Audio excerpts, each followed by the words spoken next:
Hello and welcome to NBA Today with Cameron and Robert. I am Cameron Sadeghi, and here along with me is Robert Dieters. Do you want to say anything to start things off? Hello, everyone, and let's have a good show today, Cameron. Yep, first things first, Dwight Howard. Everyone's been talking about him.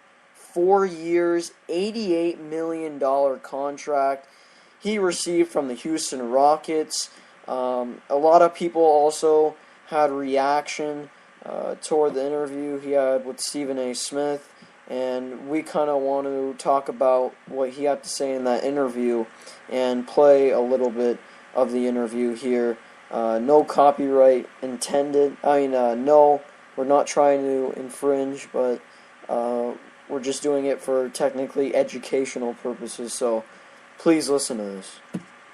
That's going to be fodder for folks to say, that's not winning. I'm a winner. Having a ring doesn't classify you as being a winner. I'm a winner because I'm successful in my life. I'm a winner because I've been in the NBA for almost 10 years, when the average career of an NBA player is 3 years. I think, to me, that's winning and being successful. I have a gold medal. That's winning. Just because I don't have a ring, it does not define who Dwight Howard is. Patrick Ewing's a winner to me. Charles Barkley is a winner to me. Reggie Miller's a winner to me. They don't have championships, but they're winners because they succeeded at playing basketball in their life.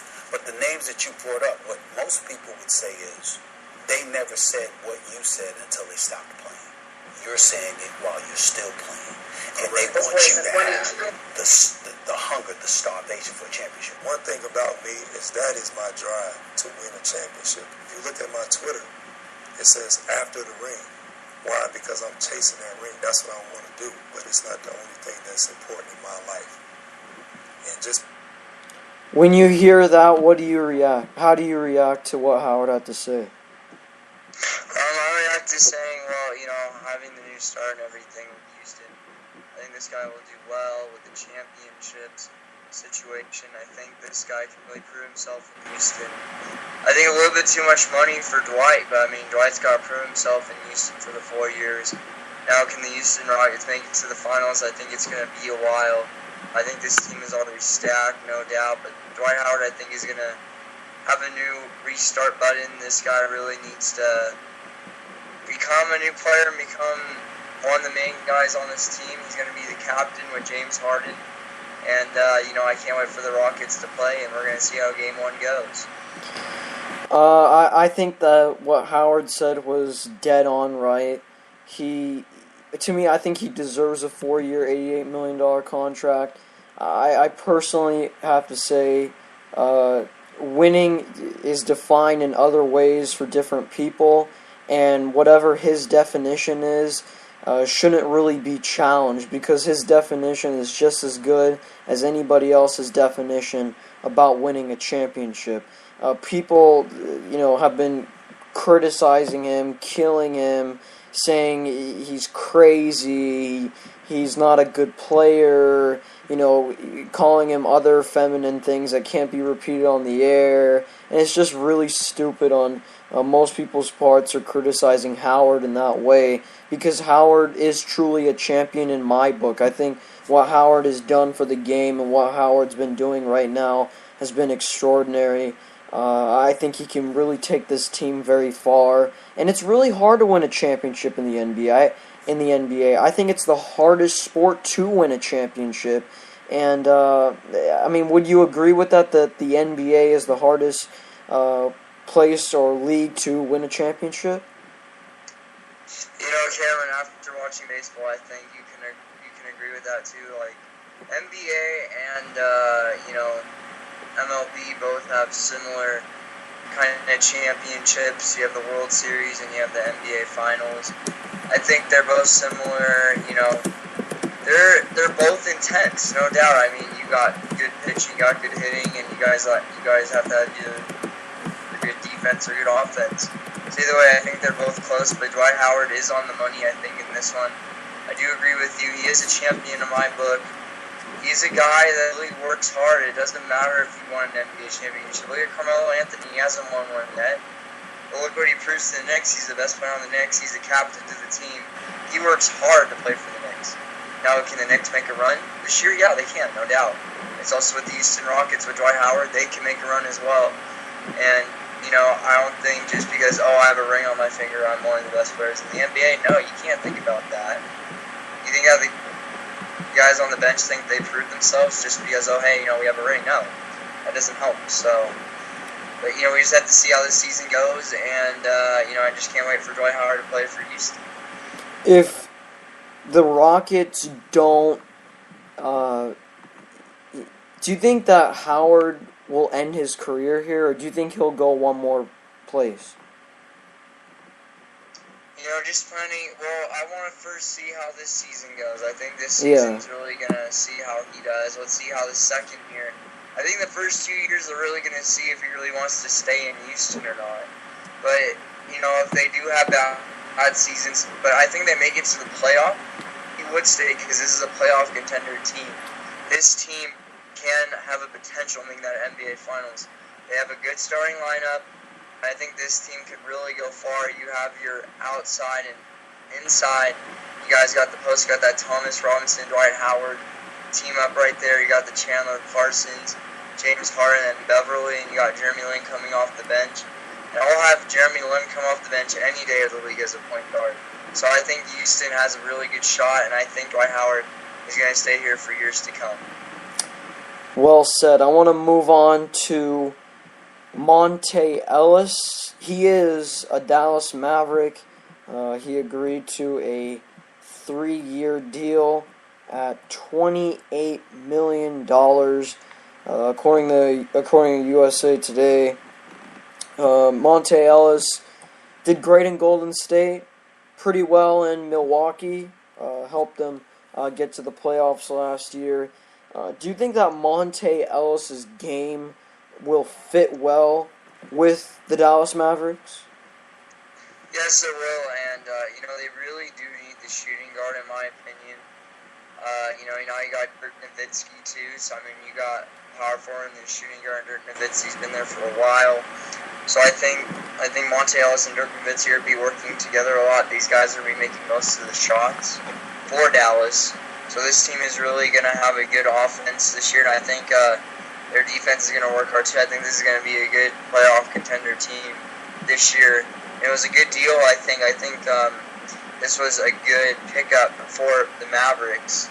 And, getting the, even with the former Mavericks guard, Devin Harris, he's out with the injury. And they were about to sign him, but with the injury, they can't afford to get him any more. So, with Ellis averaging 19 points a game and 6 assists, I think this team will do pretty well. Yeah, I think they'll do well. It's just, look, Dirk is really at that last stage of his career, and, Ellis, he's going to have to initiate most of the offense, but I'm not sure if Ellis is really good at creating for others. He's a really good creator for himself, but I don't know if he can carry the Mavericks, to 2 rounds, 3 rounds, or just win 1 round in the playoffs. I don't know if he can do that.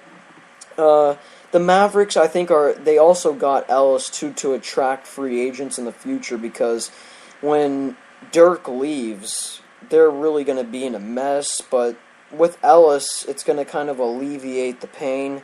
I think the Mavericks made the smart move there, and I hope Monte Ellis really does a solid job, and I know he'll do a solid job because he just flat out gets buckets everywhere he goes. So I think Monte Ellis is in the perfect spot in Dallas. So I want to fit this in because someone from National Sports commented on the chat board saying, I have something to say. The Pelicans will do something big this year. Picking up Drew Holiday and Tyreek Evans was big. You know what? I have to say, yeah, I think the Pelicans this year, I don't know if they'll make the playoffs, even with the amount of talent that they have, because they got to get within the offense and understand, and team chemistry is the most underrated aspect of basketball. So I don't know about playoffs, but I have to say this. The Pelicans, and I'm saying 3 years down the line, they can be a finals contender. I know a lot of people say, wow, that's a big, claim to make. But, I mean, Robert, I think you would probably agree that the New Orleans Pelicans could be a finals contender 3 to 4 years from now. Well, yeah, they're improving. Drew Holiday was probably one of the best pickups. Tyreek Evans was okay. He's really, I think, struggled with the last couple of years, and now moving to a different environment is going to be different for him. But I think Drew Holiday is a good pickup. I think he's going to be one of the franchise players for the Pelicans. And, Tyreek Evans is going to be there too. I mean, we're going to just see what happens. Anthony Davis, you still got there. You got Robin Lopez. So, let's just see how the Pelicans do. I think the Pelicans have a good chance, but I don't think they're going to be playoffs yet. They're not that talented, in my opinion. But, I think they can get that 9th seed-ish, and they can prove themselves to the 7th, 8th seed within the 2 years. Yeah, I think the Pelicans are in a really good spot. It seems as if the Pelicans, again, they're getting better every single day, every single time. They're only going to improve. So I have to really credit what Monty Williams and company are doing. I think Monty Williams, the head coach for the New Orleans Pelicans, is one of the more underrated head coaches we have in this league, and Monty does such a great job with his team. So I really trust this group in New Orleans, and the Big Easy really has a great team to follow. And I have to say, the Pelicans are on their way to success. Tyreek Evans, I actually think was really good. I don't think in Sacramento you really got to see his full potential. There were flashes of brilliance, pockets of of incredible play, but Tyreek Evans, the offense that the Kings had was really a mess, so he couldn't really flow in that type of offense, and I think he will be able to flow well as a Pelican, which really sounds weird because I'm not used to saying the New Orleans Pelicans. I'm still thinking about the Hornets. Excuse me, but they're looking good there. And another place that we said the Kings right now, they're looking all right, but with this acquisition, they look even better. Carl Landry is coming back to his former team, the Sacramento Kings. 4 years, $26 million for the 29-year-old power forward. This was according to the Associated Press. So, do you think that Landry makes an immediate impact, or do you think the Kings still lack a lot of spots and they just lack a lot of things going on in the organization? So, do you think that the Landry signing will make them have a way better season than they did last year? I disagree with that because now Tyreek Evans is gone, and now I think you have Gordon up there, and I think that's all you got really. And then on the down low, you got Landry and DeMarcus Cousins that can only really make a big impact for this team. So far, I don't think the Kings are going to go far. Once again, I think they're just going to stay below in the bottom. And also I like to say Robin Lopez actually got traded, so I actually he got traded to Portland, so for that 3-team trade. But going back, the Kings aren't going to be as good. They're going to be probably at the same. I think Landry will help this team improve. They are still in the rebuilding phases after giving up Tyreek Evans, in my opinion. So this team is really going to have to step up, get some more acquisitions, make some trades, and you just got to see what happens with the Kings within. I think what we're saying is some of these teams that are bad now are going to make a bigger impact later on in like 3 to 4 years. I think the Kings can also be one of those types of teams that can rebuild in 3 to 4 years and actually make a playoff run. I don't think within the 2 years, I don't think they'll even be in the playoffs yet. You know what? I agree with you there, but I think I know. To me, this Carl Landry signing goes further than X's and O's because a lot of issues, uh, you know, have been about whether or not DeMarcus Cousins is a good leader and maturity and all that. And, with Cousins, I think Landry can really help with the process.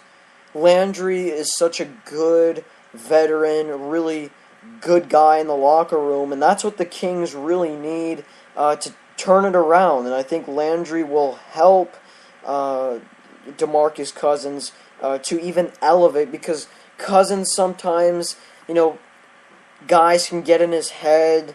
He starts to not perform well. He starts to, there starts to be a backlash. So all these things happen for Cousins, which is really unfortunate. I think Landry can really help with the process of his development. So I think that the Landry signing is really good. And the Kings are definitely heading in the right direction, along with, yes, the New Orleans Pelicans. We have a caller. You probably know this guy. Stephen Hughes wants to call into the show. He called in right now, but we had to wait, so I'm going to bring him on. He's the one that asked about the Pelicans, so we're going to bring him on right now on the show.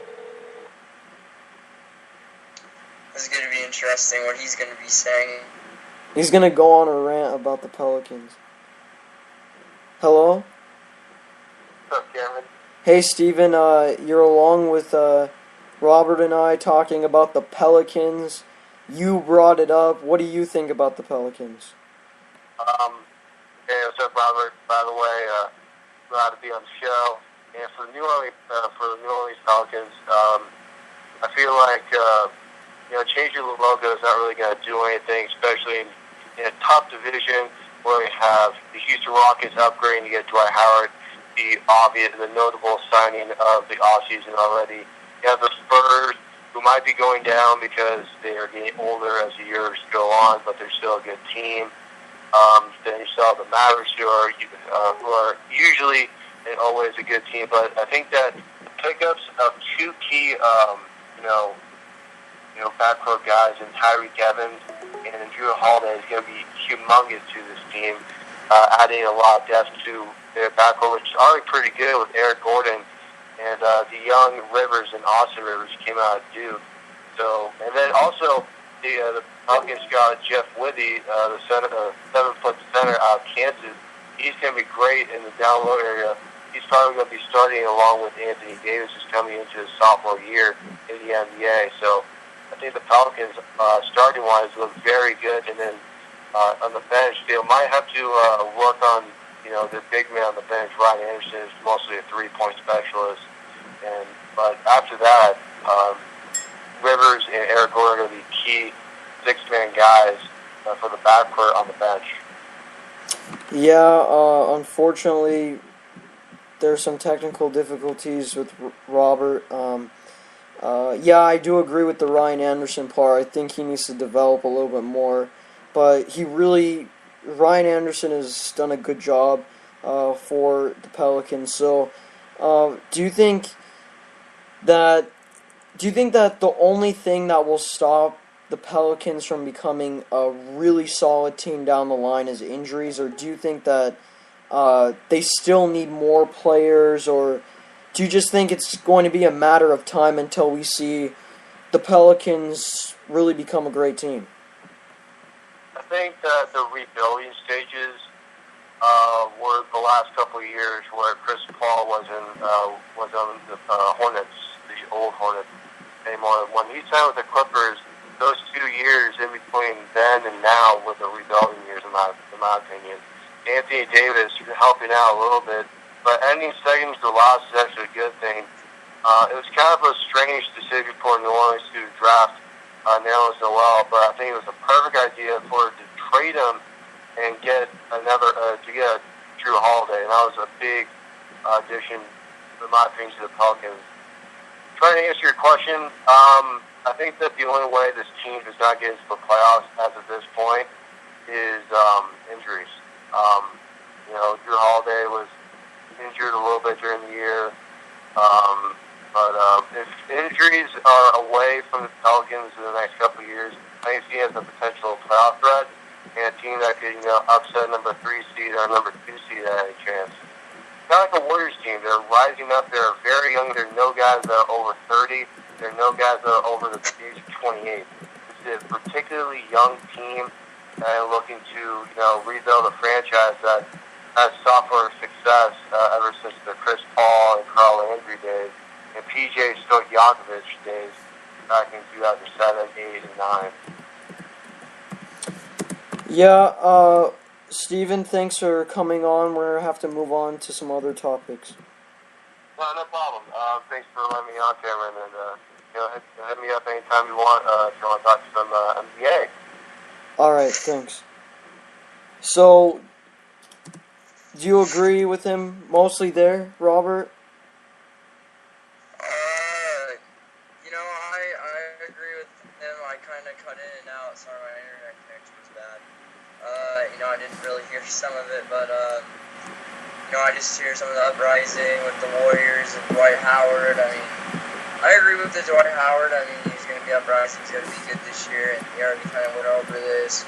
Also with the Pelicans are going to be a team that will be a playoff contender 3 to 4 years. So let's move on to the next topic. Yeah, let's go ahead and talk about Brandon Jennings of the Milwaukee Bucks. He really, he doesn't know if he wants to stay. He doesn't know if he wants to go. This is what Jennings can do because his options really are being cut down. He can either accept a Bucks $4.5 million qualifying offer and return with the team and be an unrestricted free agent next year. Or another team could make an offer and the Bucks could do a sign-and trade. Or Jennings can accept the qualifying offer, then the Bucks could match, or no, then he could be traded, and then he can veto any trade that he doesn't like. So he's got some options, but the time is kind of closing down for Jennings. Do you think Jennings should stay or go? Is he out? Oh, we don't have Robert. Okay, well, I'll give my thoughts. So, I think Jennings, personally, should stay, because there aren't that many options. Well, there are teams-wise, but I don't know, if someone wants to go try to get him right now in this market, so I think it would be appropriate if he would go next year, because I think he would be, a bigger target in the next year. And I think the qualifying offer is pretty good. Let's just see how it goes. I think that's what Jennings, that's what the mindset should be for Brandon Jennings. So I think everything will be good for him, and I think he'll be able to play the situation out really well. I trust him. I think he's a really good, solid player. And I think Brandon Jennings will make the right decision, best for him, like he's been doing for his entire career. So, with Jennings, I think he should stay. And then wait, as we have Robert here right now, with this Brandon Jennings issue. Did you hear everything that I said about the qualifying offer and all those different type of things? Yes, I did, and I think Brandon Jennings, I think he should go to a team that would be a good contender in the playoffs. I think he has a way better chance of getting on a team that would make the playoffs, and he can make a big contribute to them, because now you don't have Monte Ellis anymore. Brandon Jennings would have to be the big player for the Milwaukee Bucks at this point, and I think signing Milwaukee for like a year and maybe getting just traded. I don't think it's a smart move, but I mean, if he can get on a good team with a good trade, I think Jennings should take the offer, unless he can get any better offers from any other team. I don't really know who's interested in him yet. It'll be interesting to see. Also, Nate Robinson, a player that I always want to talk about. This guy did good for the Bulls, really stepped up last season. So far, the Denver Nuggets are interested in him. Cameron, do you think Nate Robinson has a chance of going to Denver? Yeah, I think it'd be a really good fit, and the Nuggets are really making a push for Nate. And I think, Nate's one of those guys that I think in the basketball community, a lot of people appreciate him, but maybe the next door, maybe the guy who doesn't really care about the game of basketball says, "Oh, who's this guy? He's not a superstar." But what Robinson does rather is really important. He gives you that extra scoring down the stretch when the shot clock is running down, the play is broken down, and you just give it to him, and he can create that big shot for you off the bench. And that's really what he did for the Chicago Bulls. What he did in the playoffs against Miami Game 1 and what he did in Brooklyn was basically an audition tape, if you think about it. What he did was an audition tape for what was to come, which is right now in free agency. The Nuggets, this is a can't miss. You gotta get Nate Robinson. You gotta jump on Nate Robinson before anybody else does, because this could actually put the Nuggets really in a nice spot in the Western Conference with Brian Shaw as their head coach. So Denver, don't miss out on the opportunity to get your guy, Nate Robinson. I want to move on to something that's really sad. And I just want to talk about this guy in general. Jason Kidd, the new Brooklyn Nets head coach, pleaded guilty, according to USA Today, Tuesday, to a misdemeanor drunken driving charge, and was placed on interim probation nearly a year after he smashed his Cadillac SUV into a utility pole on eastern Long Island. So, what do you think about Jason Kidd and everything that's been going on with him? Do you think that this will be too much of a distraction for the Nets? And do you think they'll be able to get over this?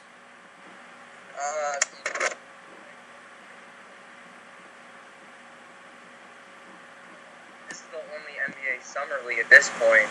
So, I mean, with the phone calling and now it's just, you're outing more and more of people gonna hate on you for what you're doing right now.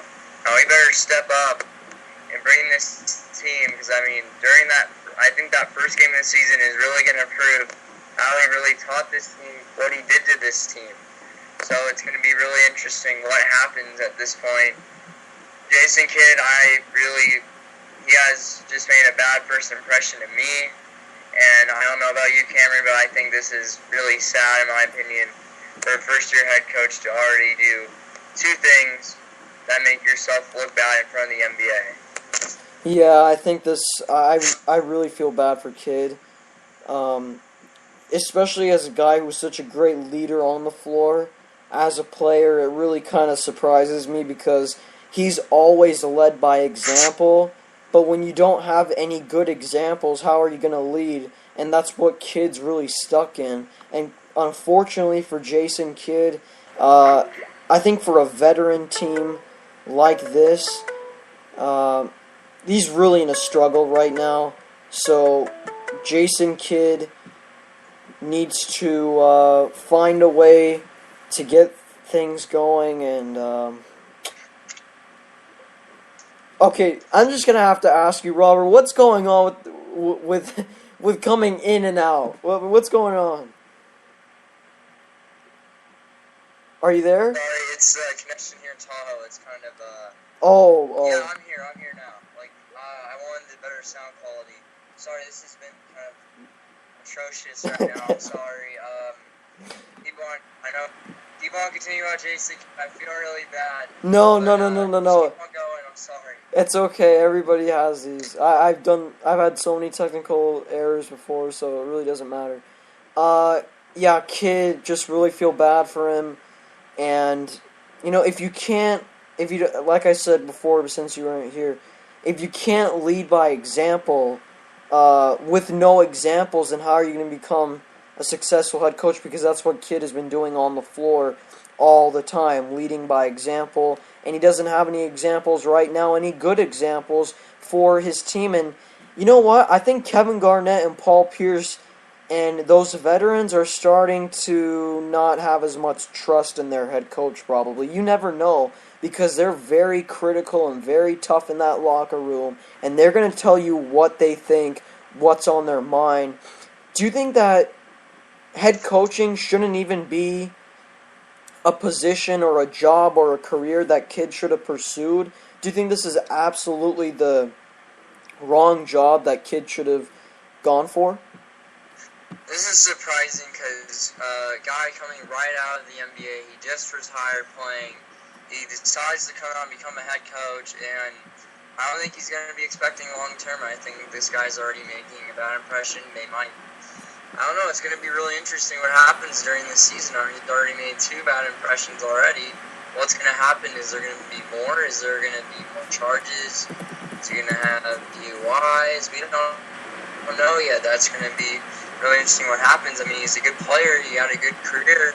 But now he's really trying to tell himself, oh, well, I'm just messed up twice. And, it's just sad to me, yeah, because as you said, Kevin Garnett and Paul Pierce are veterans. These guys could probably lead the team instead of Jason Kidd. Yeah, I just want to give you guys some Summer League scores. I know a lot of people are like, oh, Summer League, give me a break. But if you do care about the Summer League, here are some scores from today. Chicago and Denver. Chicago gets the victory. No, that was Monday, so yesterday. No, 2 days ago, Chicago won there. And then today, Minnesota gets the victory. And then Sacramento and Toronto, third quarter, ended there. Toronto with a 55-48 lead. And then Golden State and Milwaukee at the half. Golden State up by 11 against the Milwaukee Bucks. Let's move on to Meta World Peace. He is coming back to his hometown, the New York Knicks. Meta World Peace coming back. Do you think this will have an impact whatsoever, or is this just a deal that's really meaningless? Especially with J.R. Smith having the surgery, I think this was a good pickup. He's not the best guy for the job, but I think he'll fit the role for a while J.R. Smith is in surgery at this point. He averages 14 points a game. I mean, he's not a bad player, but I just don't like the name. And I've listened to one of your shows. I know you ranted about him before. What else is he going to change his name to? I mean, I just don't like how... I really like Ron Artest. Yeah. That was back in Ron Artest. I really like that name. I remember he was a Sacramento King. I remember Mike Bibby and Mike Miller. That was I think that was one of the best teams for the Kings back in the day.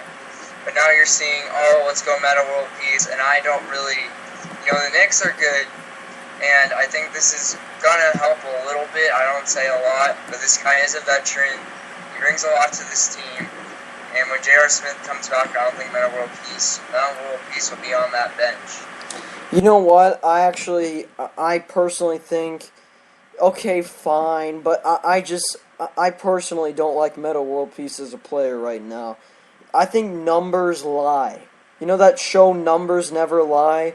No, Yes. Numbers do lie. Because 14 points, no. Meta World Peace last year, I saw a lot of his games, and he got a lot of touches. Unnecessary touches late in games. Just a bunch of not trash buckets, but buckets when you're down by 20. They're just cheap baskets, cheap points to add on your stats. I think numbers are totally deceiving when it comes to Meta World Peace. Defensively, he's not the same. He can't move his feet well. He fouls way too much. He doesn't have the foot speed. He's not good on the fast break. He can be a head case at times. And at the end of the day, I don't think this is a good choice at all. I mean, if you really want to win a championship, I don't think Meta World Peace should be your guy. So, unfortunately for them, the Knicks, they are lacking. I just don't think Meta really. And then the perimeter shooting's not there. Look, I may be Meta World Peace's biggest critic on earth. Just call me that. Don't call me Cameron Sadeghi anymore. Just call me Meta World Peace's biggest critic. Because that's really who I've become. And Roberts disappeared again. Or he's back. So, Meta World Peace, yeah, I just don't think it's a good idea. I don't think it's going to win a championship, or I don't think he's going to be a huge contributor off the bench or starting, or if he gets a few minutes here and there. I just don't see any contribution. The Knicks really, I think you could have gone for so many other players, but you decide to go for world peace when the defense has decreased and his ability has decreased mightily. So I just think that world peace and company, I just don't like the move. No one likes the move in my opinion. I don't think New York make the smart choice. But what's going on? Final topic here. I really want to talk about the Celtics. Do they have a chance? I mean, ESPN has really, today I was listening to PTI and they talked about the Celtics today, and pretty good debate, especially if Rajon Rondo does stay. You got Brooks, Bogans, and you got Wallace as well. I mean, I think this team is still pretty set in my opinion. I think, you still got the Celtics, you still got the core, you guys did pick up a starter. Bogans is so good off the bench. And you still got Courtney Lee there. I mean, you guys have subs. I mean, I think this team is still going to be good. I mean, Cameron, I know, some people are saying in Boston they have their doubts. This team could be a 7th or 8th seed. You already know 5 teams are guaranteeing the playoffs in the East. You already know that. Yeah. That's 7 and 8 is open. That is open. I think Celtics could take one of those. It is, but to be honest, I mean, the East is really bad, 7 through 12. So, yeah, I mean, it's a possibility. But, to be honest, it just, I mean, I don't think that a playoff seed and a first-round exit will make Rajon Rondo any happier. So, it just really, until they go pick up some big guys, an all-star to help them out, it's really, they just got to find a way to keep Rondo there. They just really do. I mean, they've got to find a way to pair him up with another superstar. Then we'll start talking about championships, contention, and all that.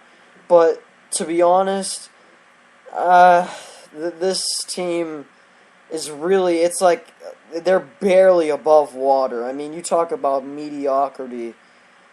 In a rebuilding process, that's really what it's become for the Celtics, mediocrity. And the Celtics are really going to have to face some mediocre times, even though with the great Brad Stevens, there are going to be a lot of growing pains, but I think they'll get through it. Okay, so I've also heard talks of saying LeBron James could go to the Celtics because they do have enough money to keep Rondo there. Do you think that can make the NBA Finals? Hey, if LeBron goes to Boston, championship right there. But do I see that happening? No. I think I actually haven't heard Boston be in those talks. But who knows? I still think Cleveland and possibly the Lakers. I don't think the Lakers are truly the front runner, but I think Cleveland is the front runner to get LeBron James when he's done with Miami. I have to say this, though. If LeBron doesn't win a championship this year, I think he's definitely going to Cleveland or somewhere else. But if he wins a championship, I think he may stay with the Miami Heat for the rest of his career. So I don't know about LeBron to Boston, but hey, if it did happen, championship all the way for the Boston Celtics. Alright, well, that's the end of our show. This was a fun show, Cameron, and, to close it out, NBA Today was fun. NBA news was just Jason Kidd was mostly, we just went over the trades, we went over NBA free agency, we went over Dwight Howard, the Celtics, we just went over all of that topics, and national sports, we're having fun with this, we're adding more and more people, listen to other people's shows. I know we got NFL Goal Line today, and we got the Gaffer and Brown show going on. Those two guys have a great show, listening to that. And I will be having another show this week by myself, probably going over All-Star Game news, going over MLB, and Cameron, you end it.